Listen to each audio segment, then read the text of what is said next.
चीज बहुत क्लियर हो गई है कि अगर इजराइल हम पर अटैक करता है तो अमेरिका नहीं संभालेगा।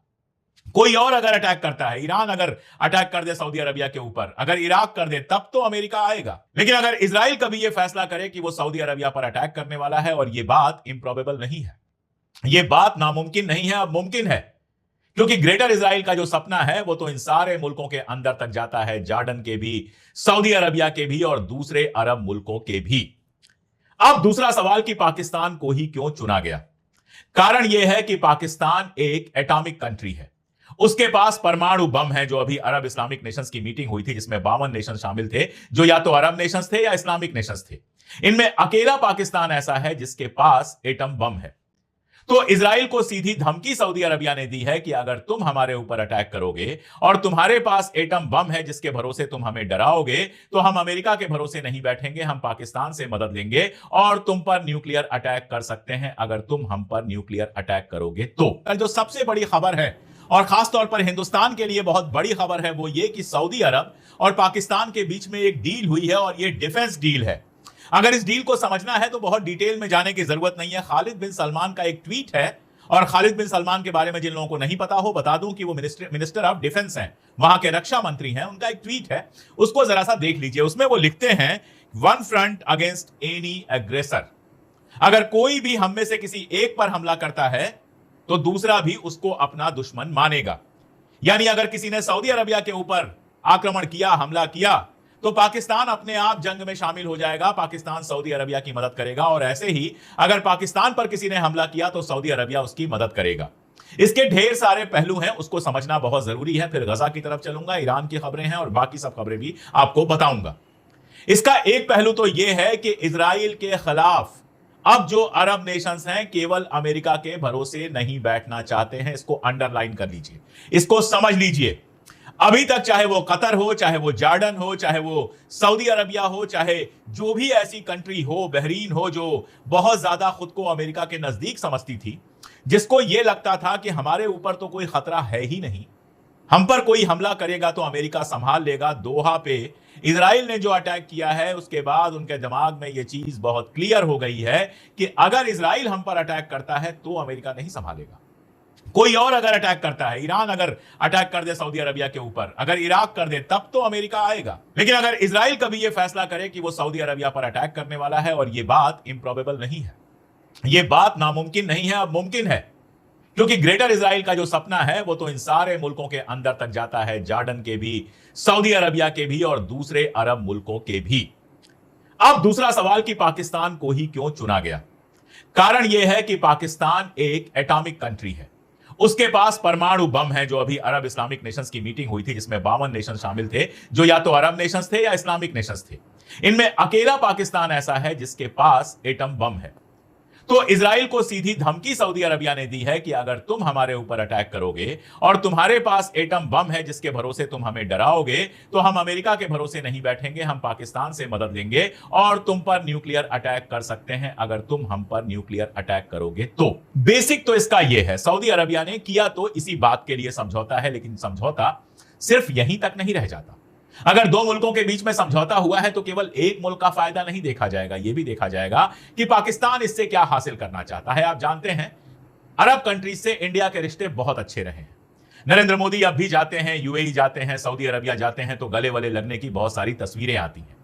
लेकिन इजराइल के साथ हिंदुस्तान जिस तरह से खड़ा हुआ है, जिस तरह से अभी इजराइल का सबसे बदनाम मंत्री जो है स्मॉट्रिच इंडिया में आया और ट्रेड डील साइन की, उस समय जब ईयू से लेकर तमाम सारी दुनिया इजराइल के साथ तिजारती रिश्ते तोड़ रही है। मैं अभी आपको बताऊं, अमेरिका की एक कंपनी है, उस कंपनी ने अभी अपने ट्रेड के जो रिश्ते हैं, तिजारती जो रिश्ते हैं इजराइल के साथ, वो तोड़ दिए हैं। स्पेन ने तोड़ दिया है, ईयू धमकी दे रहा है कि इजराइल के साथ हम ट्रेड रिश्ते तोड़ेंगे।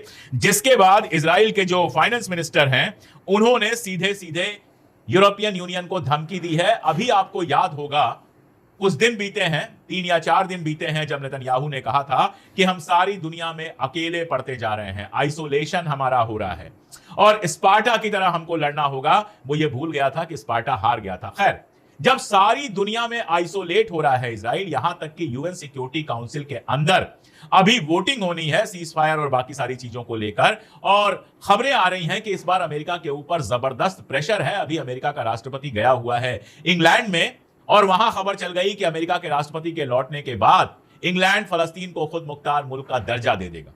और उस अमेरिका के ऊपर उसके सारे दोस्तों का लगातार प्रेशर पड़ रहा है कि इस बार यूएन सिक्योरिटी काउंसिल में तुमको सीज फायर पर वोट करना पड़ेगा। वो करता है नहीं करता है वो देखने वाली बात होगी। जब ऐसा माहौल बना हुआ है, सारी दुनिया में इजराइल आइसोलेट हो रहा है, उस समय हिंदुस्तान जाकर इजराइल के साथ समझौता कर रहा है। इसका असर सीधे सीधे, जो मैं लगातार कह रहा हूं, सऊदी अरबिया, कतर या बाकी सारे नेशंस पे यह पड़ता है कि वो आपके ऊपर भरोसा नहीं करते हैं। जब मामला इजराइल का हो तो वो हिंदुस्तान के ऊपर भरोसा नहीं कर पा रहे हैं। उनको यह भरोसा नहीं है कि इजराइल से अगर कोई जंग होती है, इजराइल अगर कोई हमला करता है तो हिंदुस्तान उनके साथ खड़ा होगा। इसलिए उन्होंने पाकिस्तान के साथ समझौता किया, और पाकिस्तान के साथ इस समझौते का मतलब बहुत साफ है कि अब अगर हिंदुस्तान और पाकिस्तान के बीच में कोई जंग होती है तो सऊदी अरबिया, जो अब तक दोनों को शांत कराने में, दोनों से बैलेंस कराने में, बराबरी की दोस्ती निभाने में लगा हुआ था, वो अब पाकिस्तान के साथ खड़ा होगा। यानी नरेंद्र मोदी जी ने इजराइल की मोहब्बत में खड़े खड़े एक ट्रेडिशनल दोस्त को, एक पुराने दोस्त को दुश्मन अगर ना भी बनाया है तो अब उस तरह का दोस्त नहीं रहने दिया है। तो पाकिस्तान की ताकत यहां से बढ़ती है कि एक तो सऊदी अरबिया से उसको पैसे मिल सकते हैं, उसका जो आर्थिक संकट है उसमें वो पैसे काम आएंगे। पैसों के लिए अब वो सिर्फ अमेरिका या बाकी मुल्कों के पास नहीं जाएगा, चाइना के पास केवल नहीं जाएगा, सऊदी अरबिया से भी अब उसको पैसे मिल सकते हैं। और दूसरी बात कि कश्मीर के इशू पर अभी तक सऊदी अरबिया का जो अप्रोच रहा है वो भारत और पाकिस्तान दोनों के साथ बराबर का रहा है। अब जब यह समझौता हो गया उसके बाद क्या सऊदी अरबिया कश्मीर पर अप्रोच बदलेगा? क्या भारत पाकिस्तान की कोई लड़ाई होगी तो सऊदी अरबिया पाकिस्तान के साथ वैसे ही खड़ा हो जाएगा जैसे टर्की या अजरबैजान जैसे मुल्क खड़े हुए थे? ये एक बड़ा सवाल है जो नरेंद्र मोदी सरकार के सामने होगा। भारत के जब विदेश प्रवक्ता से पूछा गया तो उन्होंने कहा कि हमें इसकी जानकारी है और हम सब पहलुओं पर विचार कर रहे हैं, लेकिन हकीकत यह है कि इजराइल के साथ खड़े होने का जो मैसेज जा रहा है, जो भारत से फर्जी अकाउंट चल रहे हैं, जो दिन रात स्टैंड विद इजराइल कर रहे हैं, उनके चलते हम एक के बाद एक अपना दोस्त खोते जा रहे हैं, और यह बेहद खतरनाक है। रिश्ते सिर्फ ट्रेड से नहीं होते हैं, व्यापार एक चीज होती है, लेकिन बाकी रिश्ते, भरोसे के रिश्ते ज्यादा इंपॉर्टेंट होते हैं। और नरेंद्र मोदी जी ने अपनी कूटनीति से यह एक और रिश्ता गंवा दिया है। अब आप देखिए, उनका जन्मदिन था और यहां पे तमाम लोग ये फोटो लगा रहे थे कि बुर्ज खलीफा पे उनकी तस्वीर लगी हुई है। अरे भाई, बुर्ज खलीफा के बारे में सब जानते हैं कि वो कोई सरकारी रिप्रेजेंटेशन नहीं है। पैसा दीजिए और बुर्ज खलीफा पे अपनी तस्वीर लगवा लीजिए। अगर आपके पास भी 68 लाख रुपए हैं तो 2-3 मिनट के लिए बुर्ज खलीफा पे आपकी तस्वीर भी लग जाएगी। लेकिन ये तस्वीरें लगवाने से, पैसे खर्च करके या जैसे भी तस्वीरें लगाने से कूटनीति नहीं चलती है। आपने गलत समय पर गलत दोस्त चुना है। इजराइल आज भले आपको जीतता हुआ दिख रहा हो, आज भले गजा के अंदर वो कहर ढा रहा हो, लेकिन इस सब कहर के बावजूद गजा के 10 लाख लोगों ने कहा हम छोड़कर नहीं जाएंगे। सारी दुनिया फलस्तीन के साथ खड़ी हो रही है। यूनाइटेड नेशन में आप भी फलस्तीन के साथ खड़े होते हैं, लेकिन उसके बावजूद जो आपके भक्त हैं, जो नफरती चिंटू हैं, जो मुसलमानों से अपनी नफरत में यहां तक पागल हो गए हैं कि इंग्लैंड में मार्क रॉबिन्सन जो है वो एक जुलूस निकालता है और उसका समर्थन करने लगते हैं, भूल जाते हैं कि मार्क रॉबिन्सन हिंदुस्तानियों के भी उतने ही खिलाफ है।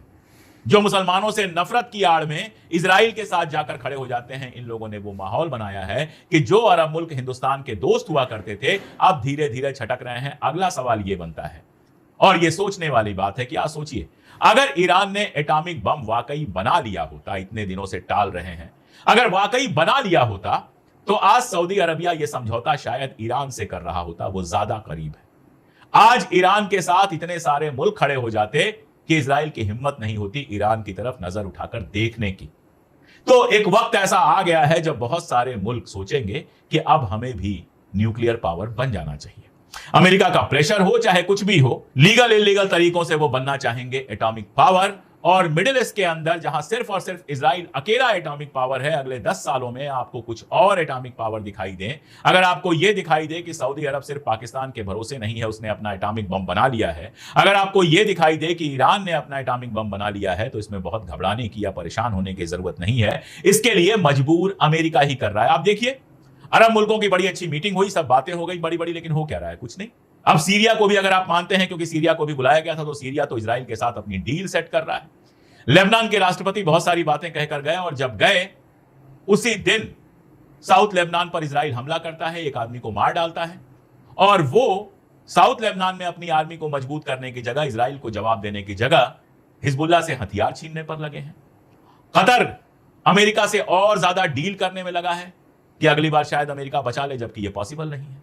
तो कुल मिलाजुलाकर वही है कि बातें बातें बातें करते करते ये लोग भी अब थक गए हैं और इनके समझ में यह आ गया है कि केवल अमेरिका के भरोसे काम नहीं चलेगा, तो अब नए समझौते दिखाई देंगे जिसमें चाइना का भी जबरदस्त फायदा होता हुआ आपको दिखेगा। आप देखिएगा जल्दी ही चाइना से भारी पैमाने पे हथियार खरीदे जाएंगे मिडिल ईस्ट में, और चाइना का इन्वेस्टमेंट वैसे भी मिडिल ईस्ट में बढ़ रहा है। अमेरिका के मुकाबले के लिए खुल के भले ना आए, लेकिन पीछे से चाइना के साथ समझौता करते हुए ये लोग नजर आएंगे। दिक्कत यह है कि इन सब की कीमत किसी को चुकानी पड़ रही है, तो वो गजा के लोगों को चुकानी पड़ रही है। गजा पर लगातार कॉर्पोरेट बॉम्बिंग हो रही है, लगातार घर तोड़े जा रहे हैं, यहां तक कि जो लोग गजा छोड़कर जाने की कोशिश कर रहे हैं उनको भी बम बरसा के मारा जा रहा है। कल की खबर थी कि जो लोग गजा छोड़ के जा रहे थे उनमें से एक कार पे बम फेंका गया और उसमें जितने लोग थे वो सारे के सारे लोग मारे गए। बीच में खबर यह आती है कि अमेरिका एक बार फिर से कोशिश कर रहा है कि होस्टेज डील हो जाए। ड्रेमर गए हुए हैं अमेरिका में, कौन कौन गया हुआ है, इनकी इनसे बात हो रही है, उनकी उनसे बात हो रही है, हक्काबी भी वहां पे हैं, और कहा यही जा रहा है कि अमेरिका हमास से सीधे बात करना चाहता है, लेकिन हमास अमेरिका पर कहां से भरोसा करेगा।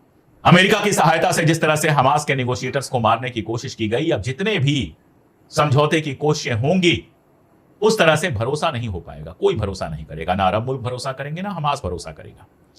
हमास के एक लीडर जिनके बारे में शुरू में दावा किया गया था कि मार दिए गए हैं, जो उस मीटिंग में थे, उनका कल एक इंटरव्यू अल जजीरा पर आया और उन्होंने बताया कि किस तरह 1 घंटे से वो लोग बैठे हुए थे, नेगोशिएशन पे बात कर रहे थे कि समझौता कैसे किया जाए, और उसी बीच में जब विस्फोट की आवाज उन्होंने सुनी तो वहां से भागे, क्योंकि उनको पता था कि उनके ऊपर कतर के अंदर बम सिर्फ और सिर्फ इजराइल गिरा सकता है। और इधर इजराइल में लगातार गजा के ऊपर हमला, लगातार बड़ी बड़ी बातें, ये सारा कुछ जो हो रहा है, लगता तो नहीं कि सीज फायर की कोई नियत अमेरिका या फिर इजराइल की है। ऐसे में क्या होना है ये देखने वाला मामला है। देखने वाला मामला ये भी है कि क्या ईरान के ऊपर हमला करने की फिर से इजराइल कोशिश करेगा, क्या हिजबुल्लाह फिर से मैदान में आएगा। ये सब चीजें देखनी है। सऊदी अरब का जो ये बदला हुआ रुख है, दरअसल अरब वर्ल्ड के बदले हुए रुख को बताता है, और ये आज भले अमेरिका के समझ में ना आ रहा हो, लेकिन कल उसके समझ में भी आएगा और उसको इसकी भारी कीमत भी चुकानी पड़ेगी। आने वाले